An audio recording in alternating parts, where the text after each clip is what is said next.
नमस्कार, good morning, सुप्रभात। संस्कृत की कक्षा में हमने जो है वर्ण विचार पे बात कर ली थी, उच्चारण स्थानों पे बात कर ली थी, आभ्यंतर प्रयत्नों पे बात कर ली थी इस तरह से, और अंत में कुछ संज्ञा के जो सूत्र थे उन पर भी बात की थी, जिसमें हमने पद संज्ञा की बात की थी आखिरी में।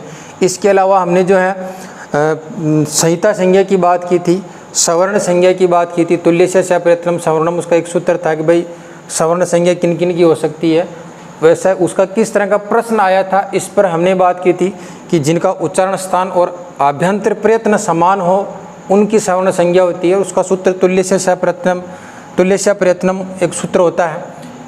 इन सभी के बाद में देखो, अब आपके सिलेबस में जो महत्वपूर्ण टॉपिक आता है वह टॉपिक है संधि।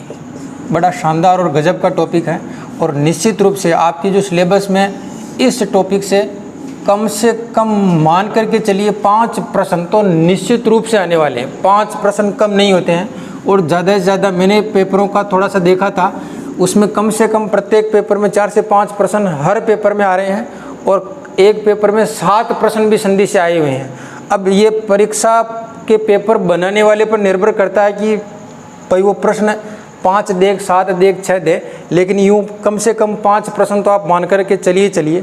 इसलिए बड़ा अच्छा टॉपिक है, आपके सिलेबस को भी खूब सारा कवर करता है और सरल भी टॉपिक है। वैसे संधि आपने लगभग पिछली सारी कई कक्षाओं में, कक्षा 12 का आपका एक आधारभूत तय है इस प्रकार के एग्ज़ाम के लिए, तो 12 तक जो आपने कई बार संधि पढ़ ली होगी, हिंदी में भी पढ़ी होगी और संस्कृत में भी पढ़ी होगी।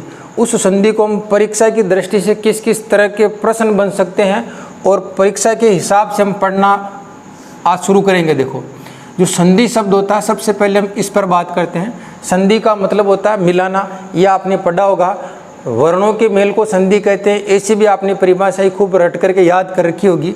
लेकिन आज हम संधि शब्द की सबसे पहली बात तो व्युत्पत्ति देखते हैं। व्युत्पत्ति का मतलब ये शब्द बन कैसे रहा है, इस पर हम देखते हैं। इसमें एक उपसर्ग आ रहा है, स न का मतलब सम उपसर्ग है। इसके अंदर एक धातु आ रही है, जो है वो धा धातु है। इसमें एक प्रत्यय आ रहा है की प्रत्यय, और इसको पद बनाने के लिए आगे सु प्रत्यय आएगा। आखिरी में मैंने पिछले वाले वीडियो में बात करी थी कि सु ओजस इस तरह के 21 प्रत्यय होते हैं, और ये प्रत्यय जिस शब्द के अंत में लगते हैं वह पद बनता है। सुप्तिंगतम पदम, हमने एक सूत्र पढ़ा था। तो जब संधि शब्द की व्युत्पत्ति देखें तो सम तो इसमें है क्या, उपसर्ग है। धा इसमें क्या है, धातु है। और की इसमें क्या है, प्रत्यय है। ये भी ध्यान रखना, की भी एक प्रत्यय होता है। इस प्रत्यय को करने का जो सूत्र है वो उपसर्गे घो की है, उपसर्गे घो की, ये चीज़ ध्यान रखें।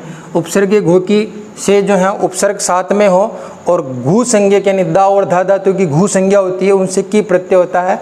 ये सूत्र भी देखो, मैं आपको बार बार थोड़े साथ में इसलिए लिखाता चलता हूँ, हो सकता है परीक्षा में इनमें से आपको एक सूत्र मिल जाए, क्योंकि ये पीछे भी मैंने बता दिया था कि आजकल परीक्षाओं का जो पैटर्न है वो धीरे धीरे चेंज हो रहा है, और वहाँ पर सूत्र पूछे जाने लगे हैं। इसलिए आप इस मन को त्याग दीजिए कि भाई हमें सूत्र याद नहीं होते हैं या सूत्र समझ में नहीं आते हैं। हम बड़े सरल शब्दों को सूत्रों, देखो सूत्र तो ये वो टेक्निक पाणिनि जो विकसित की थी वो गजब की चीज़ थी। उन्होंने बहुत कम शब्दों में जो है बहुत कम चीज़ों का प्रयोग करते हुए इतने बड़े व्याकरण को समाहित कर लिया था। लगभग 4000 सूत्रों में पूरा संस्कृत का व्याकरण लिख दिया था। सूत्र जो है संक्षिप्त रचना होती है, संक्षेप में कहा गया वो एक वाक्य होता है। इसलिए सूत्रों को भी हम देखेंगे, और ये हमारे लिए देखना इसलिए ज़रूरी हो गया है क्योंकि ये परीक्षा में पूछे जाने लगे हैं। सूत्र वैसे 6 प्रकार के होते हैं, ये भी आपको पता होना चाहिए। अब देखो, और सु प्रत्यय जो है सु ओजस अमोर्सस, उससे एक सु प्रत्यय होता है, 21 प्रत्यय होते हैं। तो यहाँ संधि का मतलब वर्णों के मेल को संधि कहते हैं, ये आपको चीज़ ध्यान रखनी है, वर्णों के मेल को। और वर्णों का जो मेल होगा उससे विकार उत्पन्न होगा। विकार का मतलब उसमें परिवर्तन आएगा। अब परिवर्तन किस तरह से आ सकता है, या तो वहाँ किसी वर्ण का आगम हो जाएगा, या वहाँ किसी वर्ण का आदेश हो जाएगा, या वहाँ किसी वर्ण का लोप हो जाएगा। इस तरह की 2-3 जो प्रक्रियाएं हैं वो व्याकरण की दृष्टि से प्रक्रियाएं हो जाती है, और उन प्रक्रियाओं को हम विकार कहते हैं। और ये विकार होता कब है, वर्णों के मेल, जब वर्ण मिलते हैं, और वर्णों के मिलने को हम क्या कहेंगे, संधि कहेंगे। इस तरह से आप सामान्य अर्थों में ये चीज़ जानते हैं, इस चीज़ को लिखाने की ज़रूरत नहीं है। संधि में प्रश्न 5 या 7 प्रकार के आएंगे। वर्णों के मेल को संधि कहते हैं। विकार मेल जब होगा तो विकार निश्चित रूप होगा। विकार का मतलब उसमें बदलाव आएगा। बदलाव के जैसे मान लीजिए मैंने यहाँ एक शब्द लिखा रमा और आगे शब्द लिखा ईस। यहाँ पर जो रमा का आखिरी का अक्षर क्या है, आ है, और आगे क्या है, ईस का ई है। इन दोनों वर्णों को जब बहुत निकटता में लेकर के आते हैं, निकटता का मतलब बहुत पास पास में। अच्छा, इससे पहले हमने एक और पढ़ी थी संहिता संज्ञा, और संहिता संज्ञा का मैंने सूत्र भी बताया था, पर सन्निकर्ष संहिता। जब वर्ण अत्यधिक निकट हो, बहुत पास पास में हो, या उनके उच्चारण काल में, जैसे एक मात्रिक, द्विमात्रिक और त्रिमात्रिक की हमने बात की थी, एक मात्रिक उच्चारण काल से भी कम यानी अर्धमात्रिक समय लगे उन दोनों को बोलने में, या बहुत निकट बोल जाएं, तब आप उस चीज़ को संहिता कहेंगे। और जब संहिता होती है तब ही क्या होती है, संधि, यानी संहिता ही संधि है। ये आपको ध्यान रखना है। यानी रमा और ईस को, अभी आपने रमा बोला और 5 सेकंड बाद ईस बोलेंगे तो ये वर्ण कभी मिल नहीं सकते। लेकिन आप जल्दी बोलेंगे रमा ईस, तो ये आ और ई जो अलग अलग दिख रहे हैं, इनमें क्या आना स्वाभाविक है, विकार। ये विकार कब आएगा, जब आप इनको मिलाओगे। आ और ई को मिलाने से विकार आएगा, और विकार में आ और ई मिलकर के क्या हो जाएगा, ए हो जाएगा। तो इधर आपके पास रमा का, मा का तो आ इसमें आ गया, महलंत रह गया, आगे केवल स बचा। इन सभी को जब मिलाओगे, र म में एक ही मात्रा मिलाओगे, आगे क्या बचेगा, स। तो एक नया ही वर्ण उत्पन्न हुआ या विकार आ गया, ए। इसलिए यहाँ पर हमने 2 वर्णों को मिलाया तो वर्णों का मेल हो गया आ और ई। विकार क्या आया, ए आया। यानी आ और ई के स्थान पर क्या हो गया, ए। ये जो विकार आया यहाँ पर किस रूप में आया, आदेश रूप में आया। ये भी आपको सामान्य अर्थों में ध्यान रखना है। तो यहाँ पर कुछ बातें सामान्य रूप से केवल आपको नॉलेज के हिसाब से ध्यान रखनी है। परीक्षा के लिहाज से ये पूछा जा सकता है, जैसे संधि में कौन सा प्रत्यय है, कौन सा उपसर्ग है, कौन सी धातु है। इसलिए आप इसको जरूर नोट डाउन करें, ये विशेष रूप से ध्यान रखें आप। इसके अलावा संधि होती कब है, संहिता में। संहिता का मतलब पर सन्निकर्ष संहिता, ये पीछे वाले में हमने सूत्र भी देख लिया था। और संहिता का मतलब वर्णों जब अत्यधिक निकटता से बोलेंगे तब क्या कर सकते हैं, संधि। और संधि में क्या आएगा, विकार होगा। विकार किसके रूप में, आगम, आदेश या लोप में हो सकता है। तो यहाँ पर आदेश के रूप में आ और ई को हमने ए कर दिया था। इस तरह की हमने संधि के बारे में ये सामान्य बात हो गई। अब देखो, जब संधि के बारे में बात की और संधि का हमने व्युत्पत्ति देखी, अब इसके अगली जो चीज़ हम वो देखेंगे कि संधि जो है वो कहाँ होती है, संधि होती कहाँ है। ये एक अच्छा प्रश्न है, संधि कहाँ होती है, संधि कहाँ होती है। अब देखो, इसका यदि अपन जवाब ढूंढें तो ये मिलेगा अपने को, जो संधि होती है यदि वो स्थान देखें उस हिसाब से संधि 2 जगह पर 2 प्रकार से होती है। एक संधि जो होगी वो होती है नित्य, नित्य का मतलब हमेशा वहाँ संधि ही मिलेगी। और एक जो होती है अनित्य, नित्य और अनित्य। अब देखो, नित्य जो संधि होगी, नित्य संधि कहाँ या कौन सी जगहों पर होगी, उस पर हम एक नज़र देखते हैं। नित्य संधि जो होती है वह होती है हमेशा एक तो पद में। नित्य संधि होती है वह होती है आपका उपसर्ग, और उपसर्ग के साथ में कभी किसी धातु को मिला रहे हो, उससे नया शब्द बना रहे हैं। उपसर्ग और धातु संबंधी कार्य में, उपसर्ग और धातु संबंधी कार्यों में हमेशा जो है संधि नित्य होती है। इसके अलावा तीसरी बात है वो ध्यान रहे, जहाँ कहीं भी हमेशा समास होगा उस समास में भी जो है संधि हमेशा नित्य होती है। पद में भी हमेशा संधि नित्य होती है। उपसर्ग और धातु संबंधी कोई आप काम कर रहे हैं वहाँ पर भी संधि हमेशा नित्य होती है। ये बात आपको ध्यान में रख लेनी है। अब जैसे पद की बात करें, जैसे मान लीजिए मैंने यहाँ पर एक धातु लिखी, या एक यूँ लिख दीजिए, मैंने यहाँ पर एक पद लिखा जय। अब ये जो जय हैं इसमें जी धातु है, जी तो धातु है, और यत प्रत्यय है, यत प्रत्यय। तो आप इसको जी प्लस यह ऐसे नहीं बोल सकते, जी प्लस यह नहीं, सॉरी यत प्रत्यय नहीं है, इसमें अ आपको ध्यान रखना है, जी प्लस अ। इस ई को हो जाएगा ए, तो ये जे ए को हो जाएगा अय, इसमें अयादि संधि है। तो आप इसको जे प्लस अय नहीं बोल सकते, इसका विच्छेद करोगे तो इसको आपको क्या बोलना पड़ेगा, जय ही बोलना पड़ेगा। यानी जब भी कोई पद और उस पद में अलग अलग वर्ण मिल रहे हैं, वो धातु के रूप में हो, प्रत्यय के रूप में, उपसर्ग के रूप में, किसी भी रूप में हो, और उनको जब पद बना रहे हो तो वहाँ पर आपको निश्चित रूप से संधि करके ही बनाना पड़ेगा, अन्यथा वहाँ पर वो पद बन नहीं पाएगा, संभव नहीं है। उसी प्रकार उपसर्ग और धातु संदर्भित कार्यों में यदि मैं देखें, यहाँ पर एक उदाहरण आता है प्रेति। प्रेति का विच्छेद करेंगे, प्रधन एति, एति इण गतो, इण एक धातु है जाने अर्थ में, प्रेति का मतलब प्रकृष्ट रूप से जाता है। तो यहाँ पर प्र तो क्या आ गया, उपसर्ग, और एति क्या आ गई, धातु, यानी उपसर्ग और धातु संबंधी कार्य कर रहे हैं, यानी मिलाने का कार्य कर रहे हैं, एक पद बना रहे हैं। तो ये धातु और उपसर्ग संबंधी कार्यों में भी संधि आपको कैसी करनी है, नित्य करनी है, ये बात आपको ध्यान रखनी है। एक हो गया आपके पास समास, आप जब भी समास करेंगे उस समास में आपको निश्चित रूप से संधि कर देनी है। जैसे मान लीजिए समास है पंचधा समास 5 प्रकार के होते हैं, ये सामने पढ़ रखा है। उन 5 प्रकार के समासों में जो सबसे बड़ा समास है वो तत्पुरुष समास है। यहाँ पर मैं एक उदाहरण लिख रहा हूँ और ये संधि में भी बहुत प्रचलित और प्रख्यात उदाहरण है। नाम है इसका सुधी भी उपास्य, सुधी भी उपास्य। ये मैंने एक समास का विग्रह लिखा है, सुधी भी उपास्य। सुधी भी उपास्य यानी सुधी कहते हैं बुद्धिमान लोगों को। बुद्धिमान लोगों के द्वारा जो उपास्य है वह किसके लिए होगा, भगवान कृष्ण के लिए आएगा। वैसे तो ये जो सुधी भी उपास्य हैं, इसमें जब आप इसका समास वाला जो शब्द लिखोगे तो ये इस तरह से बनेगा, शुद्ध्युपास्य। शब्द क्या बनेगा, शुद्ध्युपास्य। शुद्ध्युपास्य का मतलब शुद्धि जनों के द्वारा उपास्य। तो यहाँ जो ये समास का विग्रह था, इस विग्रह को हटा करके जब आपने इसको पद बनाया तो पद में तो वैसे भी नित्य ही होनी है और समास वाली स्थिति है, इसलिए यहाँ पर शुद्ध्युपास्य में संधि होना क्या है, नित्य है, स्वाभाविक है। बिगर संधि किए ये शब्द संभव नहीं है। अब दूसरा जो प्रकार है वो देखते हैं कि अनित्य संधि कहाँ होती है।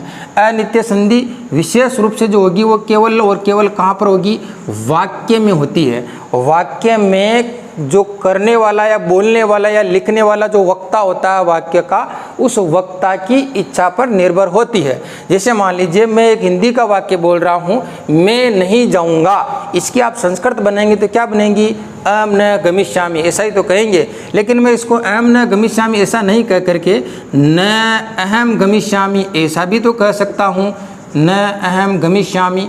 आप यूँ सोच रहे होंगे कि मैंने न को बाद में क्यों नहीं लिखा, तो संस्कृत में नियम है कि संस्कृत का जो वाक्य होता है उसमें जो पद होते हैं वो पद कारकों से जुड़े हुए होते हैं और उन पदों को आगे पीछे कहीं पर भी लिख दें तो भी उनके क्रम में और उनके अर्थ में कोई फ़र्क नहीं पड़ता, यानी उनका जो अर्थ वो बदलेगा नहीं, अर्थ में कोई बदलाव नहीं आएगा। आप इसको इस तरह से लिख सकते हैं। तो न अहम गमिष्यामि इस तरह से लिखा तो भी आपने आपकी इच्छा पर लिख दिया, और इसको आप यूँ लिखोगे न में क्या है अ और आगे भी क्या है अ, इन दोनों को मिला करके जब आप कर दोगे आ तो इसको जो शब्द बनेगा वो क्या बनेगा, ना हम गमिष्यामि, इस तरह का बन जाएगा। और या आपने यदि ऐसा कहा तो ये भी गलत नहीं होगा, ये भी सही है। तो ये आपके बोलने पर निर्भर हो गया, आपकी इच्छा पर निर्भर हो गया। आप इसको यूँ भी कह सकते हो, न अहम गमिष्यामि ना अहम गमिष्यामि। यहाँ पर जो आपने संधि की है वो संधि की जो शर्त क्या है वो वाक्य में कर रहे हैं, और ये वाक्य में संधि कैसी होगी, अनित्य। अनित्य का मतलब कर भी सकते हैं और नहीं भी कर सकते हैं, दोनों चीज़ों का ध्यान रखना है। तो यहाँ पर हमने संधि कहाँ कहाँ पर होती है या हो सकती है उस पर हमने बात की। उसके हमने 2 भेद बनाए, एक तो नित्य संधि, नित्य कहाँ कहाँ होगी, नंबर 1 पद में, नंबर 2 उपसर्ग और धातु संबंधी कामों में, और नंबर 3 समास में। इसके अलावा अनित्य का मतलब वक्ता की इच्छा पर कहाँ कहाँ, जहाँ वाक्य होता है वाक्य में कहने वाले की इच्छा पर निर्भर करेगा, वहाँ वक्ता संधि करके भी बोल सकता है और बिना संधि के भी बोल सकता है या लिख सकता है। लेकिन यह विशेष रूप से यहाँ पर चीज़ ध्यान देने वाली बात है कि जब ये जो वाक्य हैं वह यदि किसी श्लोक में आ जाए, वाक्य कहाँ आ जाए, श्लोक में आने पर संधि क्या होगी, नित्य होगी। ये मैं नोट लगवा करके कह रहा हूँ, संधि नित्य होगी, ये विशेष रूप से ध्यान दें, क्योंकि इस तरह का जो मानना वो कबीर दंडी का है। कबीर दंडी न संशय, ऐसी एक सूक्ति है, संस्कृत में कहावत है कि कबीर दंडी तो दंडी हैं, इसमें कोई संशय नहीं है। तो ये जो कवि दंडी है उनका मानना है कि वाक्य यदि श्लोक में आ जाए, वैसे सामान्य अर्थों में यदि कह रहे हैं तब आप उसमें संधि नित्य अनित्य कर सकते हैं, लेकिन श्लोक का यदि वाक्य है तो दंडी के अनुसार वहाँ पर अनित्य नहीं होकर के संधि कैसी होगी, नित्य होगी। क्योंकि यदि आपने श्लोक के वाक्य में संधि अनित्य की तो वहाँ विसंधि नाम का दोष हो जाता है। साहित्य में दोष भी एक चीज़ आती है, वह यह साहित्य का एक विषय है। तो दंडी के अनुसार वाक्य श्लोक का होने पर संधि कैसी होगी, नित्य, और अन्यथा साधारण वाक्य में संधि अनित्य होगी। नित्य कहाँ कहाँ होगी, पद में, उपसर्ग धातु के काम में और समास में। ये आपको अच्छे से समझ लेना है। समझने के साथ साथ आपको परीक्षा के लिहाज से भी ये चीज़ ध्यान रखना है। सीधा सीधा प्रश्न पूछ लिया, संधि कुत्र नित्य न भवति, संधि कहाँ नित्य नहीं होती है, पदे, उपसर्गे, धातु कार्ये, समासे, वाक्य, तब नित्य कहाँ नहीं होती, तो वाक्य में नित्य नहीं होती है। इस तरह का जवाब बन सकता है। तो यह आपका सामान्य समझ का एक प्रश्न बनेगा। समझने के लिए हमने ये चीज़ देखी है।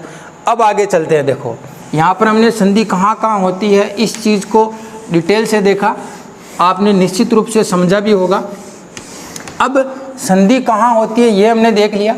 अगला जो हमारा जो बिंदु है वो ये रहेगा, देखो संधि के प्रकार या संधि के भेद, यानी संधि के जो भेद है वो संधि कितने कितने प्रकार की है। सामान्यतः यहाँ से आपके प्रश्न बनने की प्रबल संभावना हो जाती है।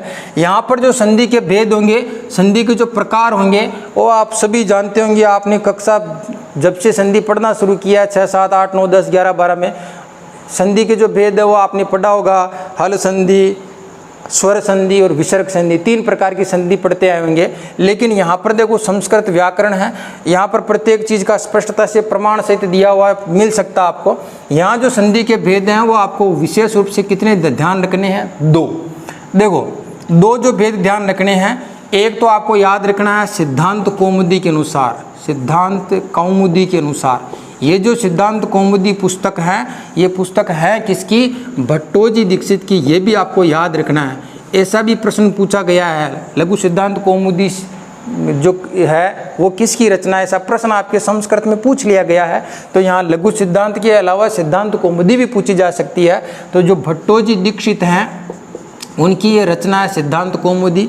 इस सिद्धांत कौमुदी में एक संधि मिलता है, एक प्रकरण मिलता है, इसका नाम है पंच संधि प्रकरणम। पंच संधि प्रकरणम ऐसा प्रकरण मिलता है। प्रकरण का मतलब पाठ मिलता है। तो पंच संधि प्रकरण से पता चल रहा है कि इसमें संधि कितने प्रकार की हो गई है, 5 प्रकार की संधि मिलती है। यहाँ पर फिर से देखना, मैं यहाँ पर संधि के जो भेद बता रहा हूँ, कितने बता रहा हूँ, 2। उन 2 में से जो पहला भेद है वो किसके अनुसार है, सिद्धांत कौमुदी के अनुसार। सिद्धांत कौमुदी के अनुसार जो सिद्धांत कौमुदी के जो लेखक है वो भी मैंने आपको बताया है। इसके लेखक भट्टोजी दीक्षित है। और सिद्धांत कौमुदी में एक प्रकरण मिलता है, इसका नाम है पंच संधि प्रकरणम। पंच संधि प्रकरणम के अनुसार संधि कितने प्रकार की हो गई, 5 प्रकार की हो गई। यहाँ पर ये चीज़ ध्यान रहे आपको, ये जो 5 प्रकार की संधि हैं, ये 5 प्रकार की कौन कौन सी, देखो 1 नंबर संधि जो है पहली मिलेगी आपको, जिसको आप स्वर संधि कहोगे, उसका नाम मिलेगा आपको अच संधि। नंबर 2 संधि की बात करेंगे, इसी अच संधि का एक आखिरी भाग होता है जिसे आप प्रगृह्य या प्रकृति भाव संधि कहते हैं, प्रकृति भाव संधि। तीसरी जो संधि होगी वो है सामान्य हल संधि। चौथी जो संधि होगी वो है आपकी विसर्ग संधि, ये भी आपने सुन रखा होगा। लेकिन इस विसर्ग संधि का एक भाग है स्वादि संधि। ये इसको अलग भाग मान करके आचार्य ने जो है 5 भाग इस संधि के करके उसको अलग अलग प्रकरणों में डिवाइड किया। इसलिए सिद्धांत कौमुदी में जो संधि के प्रकार हैं वो 5 प्रकार हैं, अच संधि, प्रकृति भाव संधि, हल संधि, विसर्ग संधि, स्वादि संधि। अब अगला देखते हैं, 2 में से एक हमने देखा, दूसरा जो इसका देखते हैं वो है लघु सिद्धांत कौमुदी के अनुसार। लघु सिद्धांत कौमुदी के अनुसार आधुनिक व्याकरण का, जिसको आप और हम पढ़ते हैं, उसका एक आधारभूत ग्रंथ यही है लघु सिद्धांत कौमुदी। बड़ा गजब का ग्रंथ है और ये वरिष्ठोपाध्याय की विद्यालयों में चलती भी है, कक्षा 9, 10, 11, 12 में वर्तमान में भी चलती है। व्याकरण के सामान्य व्याकरण के छात्रों चाहे विशेष व्याकरण के छात्रों, उनको ये ग्रंथ पढ़ना ही पड़ता है।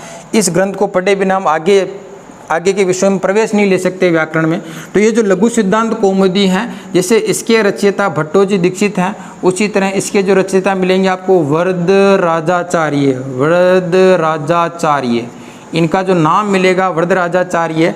ये वरदराजाचार्य के द्वारा लिखित ग्रंथ है लघु सिद्धांत कौमुदी। देखो लघु का मतलब होता है संक्षिप्त, छोटे, कम। सिद्धांत का मतलब हो गया नियम, कौमुदी का मतलब हो गया चांदनी। चंद्रमा की किरणें जो प्रकाश विकीर्ण करती है, बिखेरती हैं, उसे कौमुदी कहते हैं।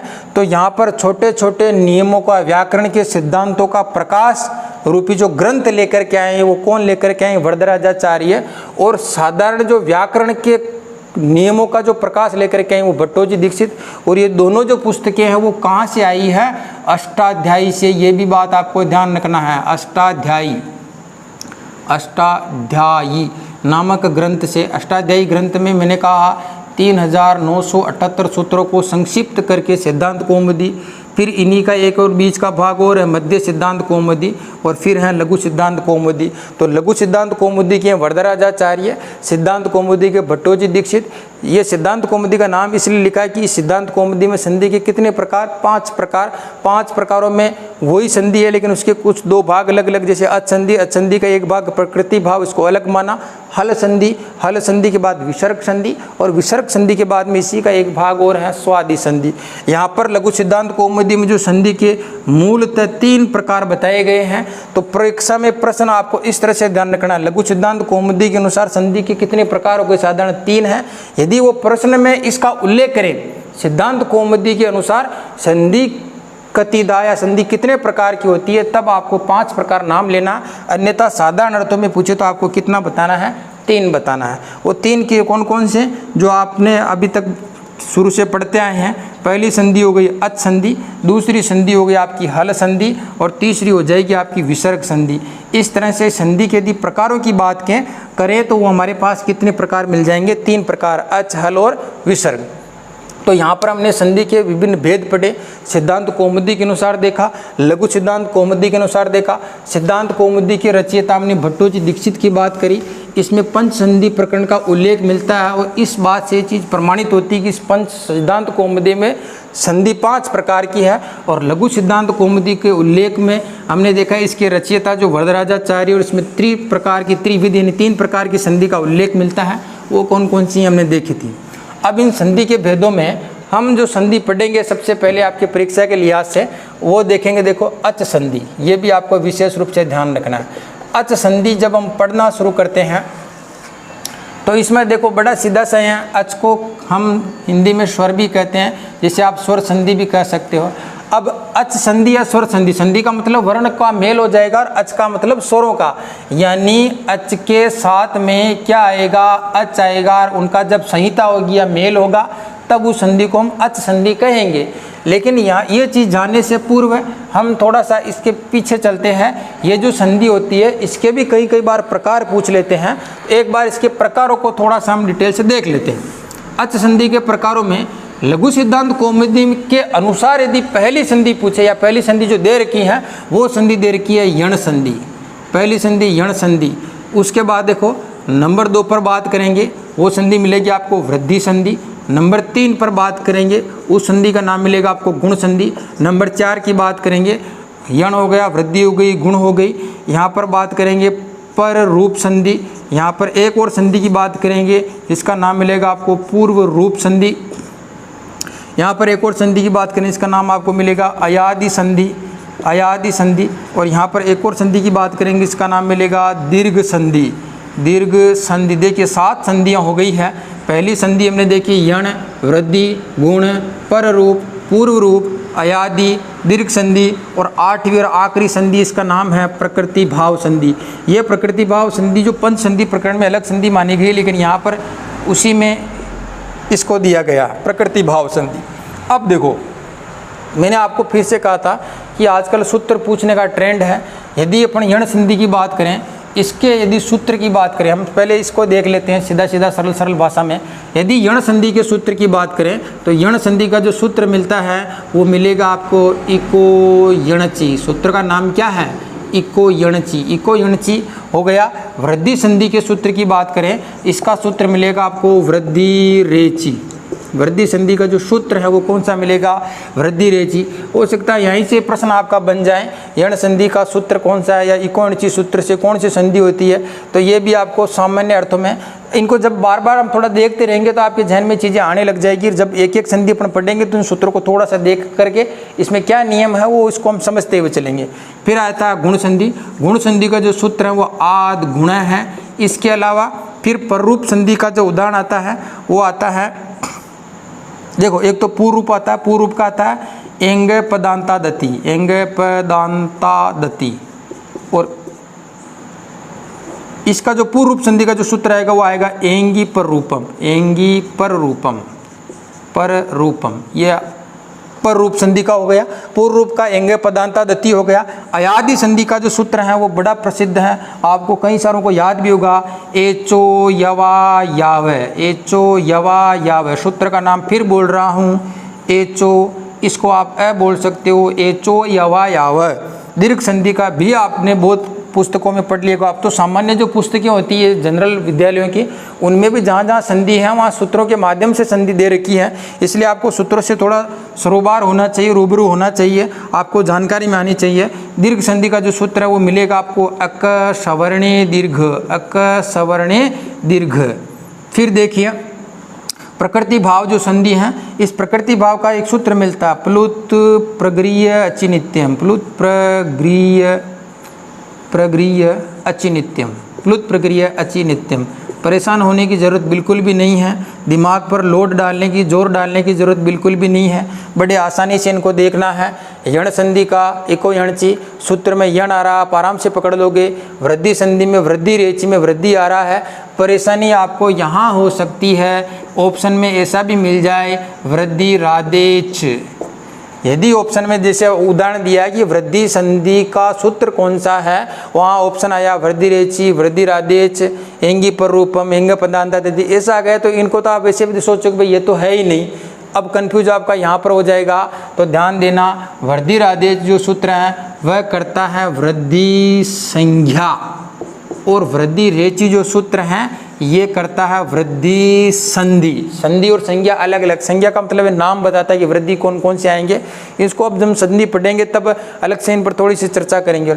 आद गुण में भी आपको एक सूत्र का अलग से दिक्कत आ सकता है, और ये अदेंग गुण, अदेंग गुण जो सूत्र है ये करता है गुण संज्ञा, गुण संज्ञा। और आपको जानकर के हैरानी होगी, अदेंग गुण सूत्र अब तक परीक्षाओं में पूछा जा चुका है। इन्हीं आपके BSTC डीएलएड पूर्व परीक्षाओं में अदेंग गुण सूत्र के संदर्भ में पूछा गया, गुण संज्ञा विधायक सूत्र कौन सा, अदेंग गुण है। इसलिए हमें इन सूत्रों पर थोड़ा थोड़ा डिस्कस कर लेना चाहिए अभी से, ताकि ज़्यादा अच्छा रहे कि बाद में दिक्कत नहीं आए। तो ये इको यणची से संधि कौन सी होती है, यण। वृद्धि रेची से कौन सी, वृद्धि। आद गुण से कौन सी, गुण संधि। एंगी पर रूपम जो सूत्र है वो पर रूप करता है।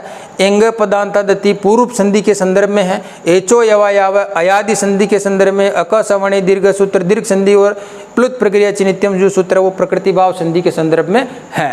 अब इन सभी सूत्रों को हम हटा करके एक बार हम केवल और केवल यण संधि पर बात करेंगे, क्योंकि आज हम थोड़ा सा यण संधि की शुरुआत कर लेते हैं। संधि के बारे में हमने थोड़ा सा जान लिया था, फिर हमने संधि कहाँ होती है ये देखा था, फिर हमने संधि के प्रकार या भेद देखे थे। उन भेदों में हमने सबसे पहले असंधि, असंधि के 8 प्रकार हमने देखे, 8 के हमने सूत्र देखे। सूत्र के बाद देखो जो यण है, यण संधि का जो सूत्र आ रहा है आपके पास में इको यणची।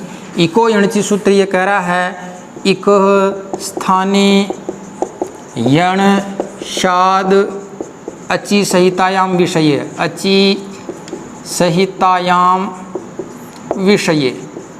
देखो सूत्र जो होता है उसके नीचे पंक्ति लिखी हुई होती है, उसे कहते हैं वृत्ति। वृत्ति का मतलब इस सूत्र में क्या लिखा हुआ है वो संस्कृत में यहाँ इस तरह से विस्तृत रूप से दिया हुआ होता है। इसका जब हम हिंदी अर्थ करते हैं तो इस तरह से मिलता है। इक का मतलब इक के स्थान पर, इक एक क्या है, प्रत्याहार है। इक के स्थान पर इक का मतलब हो गया, इक प्रत्याहार को यदि आप अलग अलग खोल करके देखेंगे इसमें हमें मिलेगा ई, उ, री और लृ। आपको सबसे पहले पता हो तो हमने त्रिमुनि के संदर्भ के साथ पाणिनि की चर्चा की मैंने उनकी एक कहानी बताई किस तरह से भगवान शिव को प्रसन्न किया उन्होंने तपस्या से, और वहाँ उन्होंने माहेश्वरी सूत्र प्राप्त किए। माहेश्वरी सूत्र का मैंने आपको उद्देश्य बताया था कि माहेश्वरी सूत्र किस लिए बनाए गए थे, प्रत्याहार बनाने के लिए, और प्रत्याहार से क्या बने थे, सूत्र बने थे। तो वही प्रक्रिया को देखो आप, माहेश्वरी सूत्रों से प्रत्याहार, तो एक प्रत्याहार है, इस प्रत्याहार में 4 वर्ण है, पहला ई है, दूसरा ऊ है, तीसरा री है और चौथा ली है। तो इक प्रत्याहार के स्थान, स्थानी का मतलब स्थान पर यण, यण भी एक प्रत्याहार है, यण हो जाएगा। लेकिन आगे क्या होना चाहिए, परे का मतलब अची संहितायाम विषय, अच होने पर, अची इसमें सप्तमी विभक्ति लगी हुई है, अच आगे होने पर, और आगे लिखा है संहितायाम विषय, संहिता का जहाँ विषय हो, संहिता कहे तो संधि, जहाँ संहिता होगी यानी जहाँ वर्णों को बहुत बहुत निकट निकट बोला जा रहा हो और इस तरह की बातें बन जाए, यानी ई उर इल्द्री वाले अक्षर आ रहे हो और आगे क्या रहा हो, अच आ रहा हो, तो आपको ई उर इल्द्री को बदल करके किस में कर देना है, यण में। बड़ा सरल सा काम है, यानी यण में भी आपके पास 4 अक्षर मिलेंगे, य, व, र और ल, ये यण प्रत्याहारस्थ वर्ण हो गए। तो आपको इस नियम के अनुसार ई के स्थान पर तो क्या कर देना है, ये, ऊ के स्थान पर क्या कर देना है, व, री के स्थान पर र और ली के स्थान पर ल कर देना। लेकिन करना कब है भाई, आगे अच होने चाहिए, अच भी कैसे होने चाहिए, असवर्णी अच होने चाहिए, समानी अच नहीं होने चाहिए। जैसे मान लीजिए इधर आ गया सॉरी तो इसमें नहीं, इसमें देखो ई है और ई के बाद में ये करा आगे अच है, तो आगे ई के बाद में भी ई आ गया, तो ई और ई तो क्या है, सवर्णी। तो ऐसा ई नहीं होना चाहिए, ए हो जाए, उ हो जाए, री हो जाए, दूसरा होना चाहिए, एक जैसे नहीं होने चाहिए। इस तरह के आगे अच आ जाए, इधर ई उर इन 4 में से एक आए, तब आपको क्रम से ई की जगह क्या कर देना है, ये, ऊ की जगह व, री की जगह र और री की जगह ल कर देना। ये कहता है इको यण जी। अब देखो असवर्णी अच परे या परे को कहते हैं आगे होने पर, आगे होने पर। अब देखो ये जो ई की जगह यह है, इसका उदाहरण आपको मिलेगा शुद्ध्युपास्य, शुद्ध्युपास्य। ये जो दूसरा उदाहरण है ऊ की जगह वह, इसका उदाहरण मिलेगा आपको मध्वरी। इसके बाद में री की जगह री करने का जो उदाहरण मिलेगा वो आपको मिलेगा धात्रंस, धात्रंस। और ली प्लस ल की जगह मिलेगा लाकृति। ये 4 उदाहरण लघु सिद्धांत कौमुदी के हैं और कई परीक्षाओं में इनको पूछ लिया गया है। इनके अलावा उदाहरणों की बात करेंगे। सबसे पहले इन पर थोड़ी थोड़ी नज़र डाल लेते हैं कि ये उदाहरण कैसे बने। देखो ई की जगह यह करने का उदाहरण शुद्ध्युपास्य, ऊ की जगह वह करने का मध्वरी है, री की जगह र करने का धात्रंस है, ली की जगह ल करने का लाकृति है। देखो उदाहरण भी उन्होंने बड़े सोच समझ करके दिए हैं। पाणिनि जी जो है लघु सिद्धांत कौमुदी में शुद्ध्युपास्य जो उदाहरण दे रखा है, शुद्ध्युपास्य का मतलब विद्वत लोगों के द्वारा उपास्य कौन होंगे, मध्वरी। मध्वरी का मतलब मधु नामक राक्षस के अरि अरि यानी शत्रु। तो मधु नामक राक्षस के जो शत्रु कौन है, भगवान श्री कृष्ण हैं। और भगवान श्री कृष्ण जो हैं वो किसका अंश है, धात्रिंश। धात्री कहते हैं ब्रह्मा, ब्रह्मा जी का एक अंश उनको माना गया। और उस धात्रिंश की जो आकृति है वो कैसी है, ली प्लस आकृति, ली यानी टेढ़ी मेढ़ी आकृति वाला। भगवान श्री कृष्ण की भ्रकुटी और आकृति टेढ़ी मेढ़ी है, बड़ी मोहक है, बड़ी सुंदर है। ली धन आकृति, इसका संधि विच्छेद होगा। उसके बाद धात्रिंश का जो संधि विच्छेद होगा धात्री धन अंश। और उसके बाद में मध्वरी का जो संधि विच्छेद होगा मधु प्लस अरि। और उसके बाद शुद्ध्युपास्य का जो संधि विच्छेद होगा वो होगा शुद्धि धन उपास्य। अब इनको अपन अलग अलग को देखते हैं। देखो यहाँ पर तो केवल मैंने चारों को इस तरह से दे दिया है कि भाई इसका उदाहरण ये, इसका उदाहरण ये। इसमें किस में देखो यहाँ पर क्या आ रहा है ई, और ई के बाद में क्या चाहिए अच, अच के रूप में क्या आ रहा है ऊ, तो ई की जगह क्या हो जाएगा ये। फिर देखो इधर हमें क्या चाहिए ऊ, तो मधु में क्या आ रहा है ऊ। आगे क्या चाहिए अच, अच में क्या आ रहा है ए, तो इसके स्थान पर क्या कर देंगे यण, यण में क्या करना है व। तो इस ऊ के स्थान पर क्या हो रहा है यहाँ पर व, शब्द बनेगा मध्वरी। धात्री में भी यहाँ पर क्या आ रहा है री, आगे अच के रूप में क्या मिल रहा है अ, री को आपको क्या कर देना र। ये कैसे बनेगा इसको हम देखेंगे। लाकृति में री यदि हो तो उस री के बाद में क्या होना चाहिए अच, तो अच के रूप में क्या आ रहा आ, तो री को क्या कर दोगे ल। जब री को ल कर दोगे इसमें आ मिलेगा तो लाकृति बनेगा। और आप ध्यान से देखो, जब इधर उ आ रहा है और आगे क्या आ रहा है ए, ये सवर्णी नहीं है, उ और ए अलग अलग हैं, री और ए। अच्छा, री के बाद में अच तो आ रहा है लेकिन ये भी असवर्णीय, ये भी असवर्णीय है, तो असवर्णीय अच आगे आपको मिल रहे हैं। अब इनको थोड़ा अलग अलग करके एक एक उदाहरण को देखते हैं।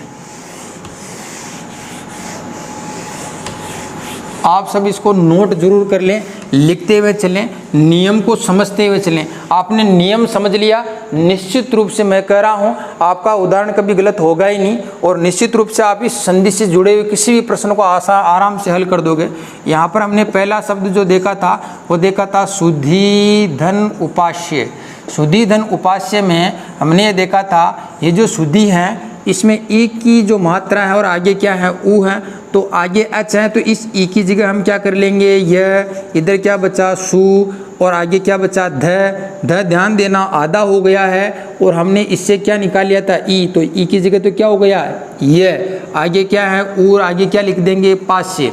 फिर से देखो, शुद्धि पास्य में अंतिम वर्ण है ई, आगे है उ, ई की जगह हमने क्या कर दिया ये, तो ये जब आया वो सिर्फ ई की जगह ध तो आधा बचा कि नहीं बचा, आगे उपास्य का हमने केवल इसमें उ ले लिया है, पास्य ऐसा कैसे बचा।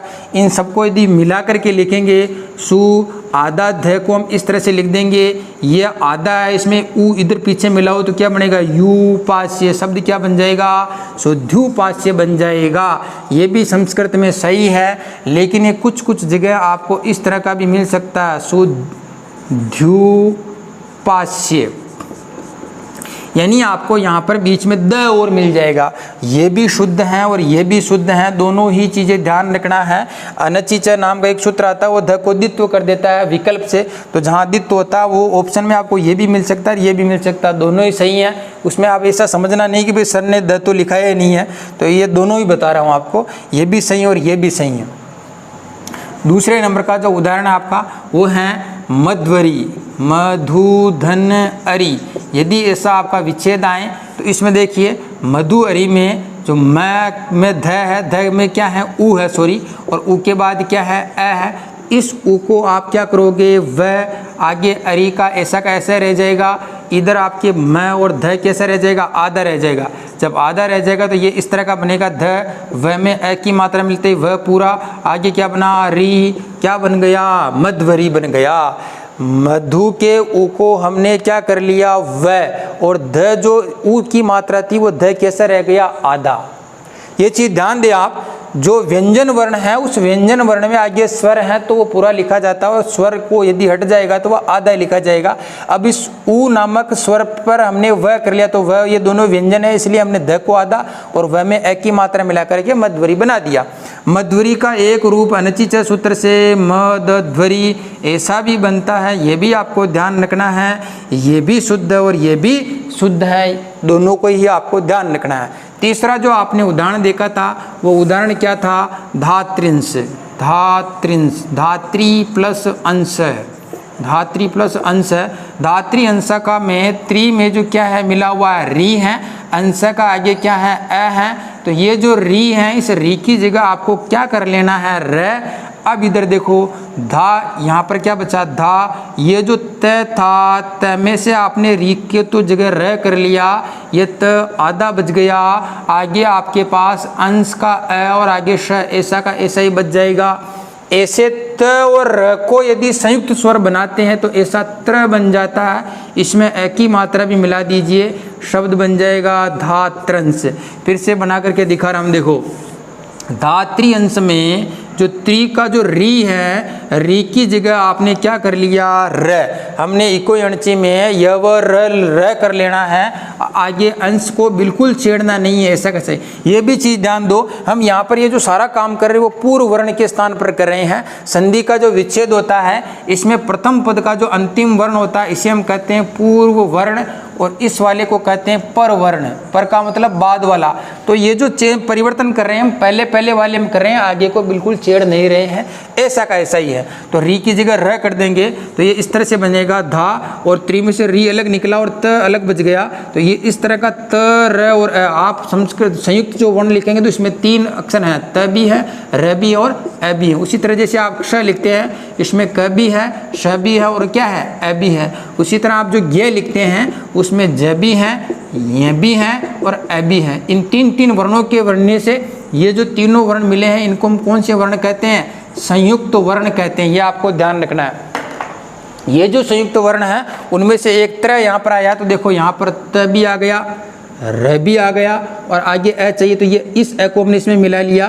तो ये तीनों को मिलाने से संयुक्त क्या बना, त्र। इधर क्या बचा, धा और आगे क्या बचा, अंश। तो शब्द क्या बन गया, धात्रंश बन गया। अब एक और इसमें बचता है धात्रंश के अलावा, वो यहाँ बनाते हैं। देखो आखिरी जो उदाहरण है वो आता है आपके ली धन आकृति। ली धन आकृति यानी टेढ़ी मेढ़ी ली के समान आकृति वाला। तो इस ली प्लस आकृति में जो आपके इधर का जो वर्ण है ली, इस ली की जगह सिंपल सा आपको क्या करना है, ल। आगे क्या है, आकृति। दोनों को मिलाओगे, ल में आ की मात्रा मिलाओगे तो क्या बनेगा, लाकृति बन जाएगा।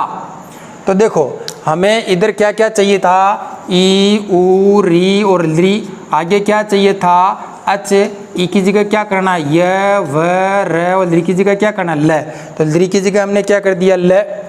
री की जगह क्या कर दिया हमने, री की जगह क्या कर दिया, र। इसी तरह ऊ की जगह क्या करना, व। ऊ की जगह हमने क्या कर दिया, व। इसी तरह ई की जगह क्या करना, य। ई की जगह क्या कर दिया, य। आगे क्या होना चाहिए, अच। देखो उपास्य में अच, मध्वरी में अ में अच, अंश में अच, लाकृति में आ क्या है, अच है। आई ना बात में। पीछे आपको ई, ऊ, री, ली चाहिए। शुद्धि में ई है, मधुरी में मधु प्लस अरी में ऊ है, यहाँ पर री है और यहाँ पर क्या है, ली है। उनकी जगह यह वरल कर दीजिए। तो आपने ई को यह कर दिया, ऊ को यहाँ पर वह कर दिया, री को आपने र कर दिया और ली को आपने ल कर दिया। ये सारे के सारे जो पूरा नियम है ये कौन सी संधि कहलाएगी, यण संधि कहलाएगी।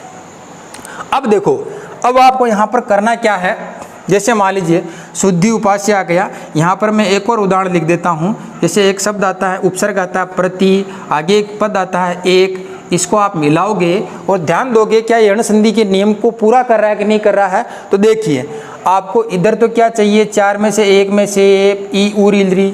4 में से एक कोई आ रहा है क्या, प्रति में ई आ रहा है। आगे क्या चाहिए, अच। अच के रूप में क्या आ रहा है, ए। तो आप ई की जगह क्या कर दोगे, यह। तो यह प्र, त को मैंने आधा कर दिया, ई की जगह मैंने क्या लिख दिया, यह। और इसमें कौन सी मात्रा मिला दी, एक ही मात्रा। आगे क्या लिख दिया, प्रत्येक।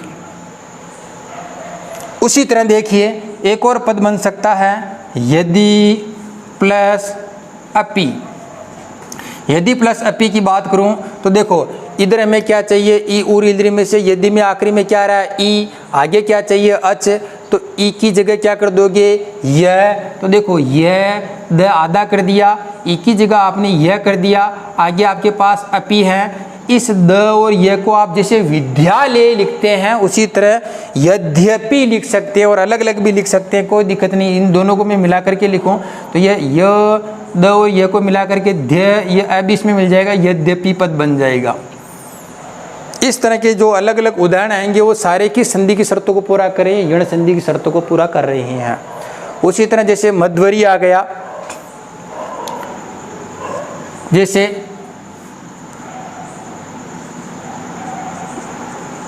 एक शब्द आता है भानु, उदेति नहीं बनेगा। एक पद लिखो, गुरु प्लस आदेश। गुरु प्लस आदेश इसी तरह का उदाहरण मैं बना रहा हूँ। गुरु आदेश में देखो यहाँ पर पहले वाले पद में क्या चाहिए, उ। आगे क्या चाहिए, अच। तो उ को क्या कर देना, व। तो देखो इस तरह से बनेगा, गु र आधा, उ की जगह कर दो व। आगे क्या आएगा, आदेश है। इसको जब आप मिलाओगे तो शब्द क्या बनेगा, गु र। आधा है तो आधा र, ध्यान रहे ऊपर जाएगा, ये चीज ध्यान दें। र के बाद में क्या हो, व्यंजन हो, व्यंजन, तब र का ऊर्ध्वगमन हो जाता है। र के बाद में यदि स्वर आए तो र नीचे लगता है। जैसे आप लिखते हैं प्रकाश में प, र और अ। यहाँ पर र कहाँ आ रहा है, नीचे, क्योंकि आगे क्या आ रहा है इसके, अच आ रहा है। और यहाँ गुरुवादेश में र के बाद क्या रहा, वह क्या है, व्यंजन है, इसलिए र कहाँ जाएगा, ऊपर। एक नियम है साधारण सा, तो इस तरह से बनेगा, वह में आ की मात्रा मिला दो वाह और इस र को वाह के ऊपर चढ़ा दो, गुरुवादेश है, तो ये शब्द बनेगा गुरुवादेश है। इस बात का ध्यान रखना। उसी तरह जैसे धात्र्यंश आया, इसी का जैसा एक और उदाहरण बनाएंगे, मातृधन आदेश है, मातृधन आदेश है। मातृ आदेश को जब आप देखोगे, इधर आपको ई उर इधर में से री है, आगे आपके पास अच है, इस री को आप क्या कर लोगे, र, इस तरह का बन जाएगा, मात र आधा है, आगे आपके पास आदेश है, इन जब को मिलाओगे तो ये बन जाएगा मात्रादेश है, यानी त र और आ तीनों को मिलाओ तो क्या बनेगा, त्रा, आगे देश है तो है ही है, शब्द बन जाएगा मात्रादेश है। इस तरह से धात्रांश की जैसे मात्रांश बन जाएगा। लरी आकृति का जैसा एक और उदाहरण मिलता है, जैसे ग्रीष्लरी प्लस आदेश है, ग्रीष्लरी प्लस आदेश में इधर क्या मिला, लरी, तो लरी को क्या कर देना है, ल, आगे क्या रह जाएगा, आदेश है, ऐसा कैसे ही, पीछे वाले को बिल्कुल छेड़ना नहीं है, ग्रीस आधा, इन सबको मिला दो, ग्रीष्लादेश है, पूरा जो शब्द बनेगा वो क्या बनेगा, ग्रीष्लादेश है। यानी ग्रीष्लरी में आखिरी वाला पकड़ना है, इधर इसको नहीं पकड़ना है, ग्री को, लरी को क्या कर देना, ल, आगे अच देखना, तो ल हो गया तो ग्रीष्लादेश बन जाएगा, सीधा सा। अब फिर से देखना, यहाँ पर हमने महत्वपूर्ण उदाहरण कौन कौन से देखे, एक तो शुद्धि उपास्य देखा, अलग पेन लेते हैं एक बार, शुद्धि जो उपास्य हैं ये दोनों उदाहरण सही हैं, इसमें द और ध भी आ सकता है, मदध्वरी और मध्वरी दोनों ही सही हैं, और यहाँ पर धात्रंश ये भी सही हैं, और यदि इस तरह से आ जाएं धात्रंश डबल त भी आ सकता है, ये भी सही है, ये चीज़ ध्यान रखें। लाकृति ये सही है, और ग्रीष्ला आदेश इसके जैसा का उदाहरण हो गया। प्रत्येक यद्यपि है, ये इसके जैसे मैंने एक उदाहरण लिखे हैं। मध्वरी के जैसे का उदाहरण हमने गुरु प्लस आदेश गुरुवादेश लिखा है। धात्री प्लस अंश जैसा ही हमने एक और उदाहरण दिखा, मात्रादेश है, मातृ प्लस आदेश है। अब आपको इस संधि से जुड़ा हुआ क्या काम करना है, एक तो इस सूत्र को फिर से अच्छे से पढ़ना है, दूसरा काम आपके लिए यदि आप इस संधि को ढंग से समझना ही चाहते हैं और कल के कल यदि कंप्लीट कर लेना चाहते हैं, तो आपके लिए काम ये है कि आप कक्षा 6, 7, 8, 9, 10 की आपकी जो भी कोई किताब मिले, जैसे मान लीजिए आपको 9वीं की कोई पासबुक मिल जाए, किताब मिल जाए, 10वीं की मिल जाए, 7वीं की मिल जाए, 8वीं की मिल जाए, किसी भी पुस्तक को मिल जाए आपको, उस पुस्तक में से आपको यण संधि के उदाहरण छांटने हैं। छांट करके, या आपके पास कोई गाइड हो, वहाँ से आप यण संधि के उदाहरणों को निकाल करके उनके टुकड़े कर करके इन नियमों को मिला के देखिए कि इसकी शर्त पूरी कर रहा है कि नहीं कर रहा है। भाई इधर ई उर इल्दरी चाहिए, आगे अच चाहिए, इसको हम यह वर अलग कर रहे हैं तो क्या अक्षर मिल रहा है कि नहीं मिल रहा। बस इस नियम को घटा करके उदाहरणों को टुकड़े कर करके मिलाइए, मिला करके टुकड़े कर दीजिए। आपको संधि यूँ चुटकियों में समझ में आ जाएगी। इससे जुड़ा हुआ आप कोई प्रश्न गलत नहीं करोगे। ये काम आपको एडिशनल रूप में करना है, कर जाओगे तो निश्चित रूप से तर जाओगे संधि से, ये ध्यान रखना। यहाँ तो मैंने महत्वपूर्ण उदाहरण तो लिखा दिए हैं, पर उदाहरण इतने हैं, सैकड़ों होते हैं किसी भी एक संधि के नियम के, इसलिए उन सबको लिखवाना और उनका विच्छेद कराना संभव नहीं हो पाएगा इतने से वीडियो में। मैं आपको यहाँ पर एक मुख्य सूत्र बताऊंगा, उस नियम को समझाऊंगा और उससे जुड़े हुए अति महत्वपूर्ण उदाहरण जो लघु सिद्धांत में और अधिकांश परीक्षा में पूछे गए हैं, उन पर थोड़ी सी हम चर्चा करेंगे। बाकी उदाहरण आप अपना थोड़ा दिमाग भी लगाओगे तो उससे आपको संधि के नियम को और जानने में रुचि भी पैदा होगी और निश्चित रूप से पूर्ण रूप से आ जाएगा, जिसको आप कभी नहीं भूल पाओगे। इस तरह की एक परफेक्ट आपकी संधि हो जाएगी। ये काम एक्स्ट्रा आपको करना है। तो ये आपकी एक यण संधि हुई। अगली जो संधि हम अगले वीडियो में पढ़ेंगे। यहाँ पर हमने जितना पढ़ा उनको एक बार फिर से देख देते हैं। हमने संधि पढ़ी, संधि शब्द की हमने व्युत्पत्ति देखी, जिसमें सम तो क्या था, उपसर्ग, धा क्या थी, धातु, प्रत्यय कौन सा था, की, और की प्रत्यय का सूत्र कौन सा था, उपसर्गे घो की, और लास्ट में एक और प्रत्यय था पद बनाने के लिए सु प्रत्यय। तो इस तरह से हमने संधि की व्युत्पत्ति देखी। संधि कहाँ कहाँ होती है ये भी हमने देखा। संधि नित्य और अनित्य के भेद हमने नित्य में हमने 3 जगह देखी, पद में, उपसर्ग और धातु के कार्य में, और समास में। अनित्य कहाँ होती है, केवल और केवल वाक्य में। वाक्य में भी फिर हमने कबीर दंडी न संशय, इसे मैंने उक्ति बता करके कहा था। दंडी का मत है कि यदि श्लोक में यदि वाक्य आता है तो वहाँ पर आपको संधि नित्य ही करनी है, अनित्य नहीं करनी है। साधारण वाक्यों में तो आप अनित्य कर सकते हैं, आपकी मर्जी पड़े तो करिए वरना मत करिए, लेकिन श्लोक का वाक्य तो निश्चित रूप से करना पड़ेगा, कि नहीं तो फिर वहाँ पर वी संधि नाम का क्या हो सकता है, दोष हो सकता है। ये आपको बात ध्यान रख लेनी है। आगे इसमें हमने ये देखा था, उसके भेद पढ़ने के बाद में संधि के हमने प्रकार पढ़े थे, जिसमें हमने पंच संधि प्रकरण के अनुसार संधि 5 प्रकार की होती है, ये हमने सिद्धांत कौमुदी के अनुसार देखा था। सिद्धांत कौमुदी के रचयिता भट्टोजी दीक्षित थे, ये भी अपन ने देखा। इसके बाद हमने दूसरे जो 3 प्रकार होते हैं, इसमें हमने ये देखा था कि संधि जो है 3 प्रकार की होती है, वो किसके अनुसार, लघु सिद्धांत कौमुदी के अनुसार। और लघु सिद्धांत कौमुदी के रचयिता कौन, वरदराजाचार्य। ये परीक्षा में प्रश्न पूछे हुए हैं, ध्यान रखना, इसलिए मैंने वो लिखवा भी दिए हैं। अगला फिर हमने ये देखा था कि संधि के प्रकारों में 3 जो प्रकार हैं, उसमें पहला प्रकार हमने अर्थ संधि या स्वर संधि शुरू की। स्वर संधि की हमने 8 प्रकार पढ़े हैं। 8 प्रकार में पहला पढ़ा यण, यण का हमने जो सूत्र पढ़ा था इको यण ची। दूसरी जो संधि उसमें मैंने लिखवाई थी आपको गुण, गुण का सूत्र मैंने आपको बताया था आद गुण है, और गुण करने का जो सूत्र बताया था अदेंग गुण है। तीसरे नंबर में वृद्धि संधि की बात की थी। वृद्धि संधि जो है उसका सूत्र है वृद्धि रेची, और वृद्धि रादेच जो सूत्र है वो वृद्धि संज्ञा करता है। फिर हमने पर रूप संधि पढ़ी थी। पर रूप संधि में हमने बात की थी एंगी पर रूपम, और फिर हमने पूर्व रूप संधि के बारे में बात की, इसका सूत्र पढ़ा हमने एंग पदांता दति। इसके अलावा फिर हमने अयादि संधि की बात की। अयादि संधि का हमने सूत्र देखा एचो यवा याव है। इसके अलावा फिर हमारे पास बची थी दीर्घ संधि। दीर्घ संधि का हमने सूत्र देखा था अक सवर्णे दीर्घ। इसके अलावा फिर आखिरी जो संधि थी प्रकृति भाव प्लुत प्रक्रिया चिन्हित्यम, इसका एक सूत्र देखा था। फिर हमने यण संधि पर बात की। यण संधि का हमने सूत्र इको यणची को खोल करके देखा। उसके नीचे इसकी वृत्ति पर भी बात की थी। वृत्ति में लिखा था इक स्थाने यण शाद अची संहितायाम विषय, यानी जहाँ संहिता का विषय हो, जहाँ वर्णों को बहुत निकटता से बोला जाए, वहाँ पर यदि इक आ जाए एक तरफ और आगे क्या चाहिए अच हो, तो इक के स्थान पर क्या कर देना है, यण कर देना है। इक में कितने वर्ण आएंगे, 4 ई उ री ली। यण में भी कितने आएंगे, 4 य व र ल। लेकिन इक के स्थान पर यण कब करना है, जब आगे वाले पद में पहला अक्षर क्या होना चाहिए, अच होना चाहिए, स्वर होना चाहिए, और वह भी कैसा, असवर्णी, समान दिखने वाला नहीं होना चाहिए। ई के बाद ई नहीं होना चाहिए, नहीं तो दीर्घ होगा आगे चल करके। तो इस तरह से हमने 4 उदाहरण महत्वपूर्ण पढ़े थे।